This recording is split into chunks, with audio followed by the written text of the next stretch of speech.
Dito sa Paris, France, gaganapin ang Paris Olympics 2024 mula July 26 hanggang August 11. Pangatlong beses na mag-host ng Paris ng Olympics. Unang-una noong 1900, pangalawa ay noong 1924, at ngayon naman 2024. So 100 taon na ang nakalipas nung huling nag-host ang Paris ng Summer Olympics.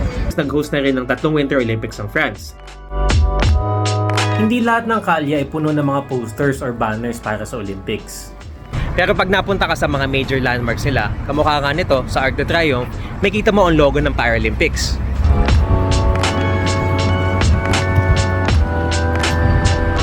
At sa Eiffel Tower naman, ang logo ng Olympics.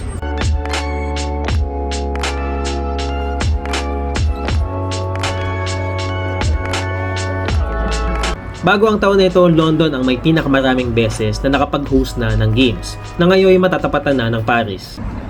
Jella Gonzalez, Rappler, Paris.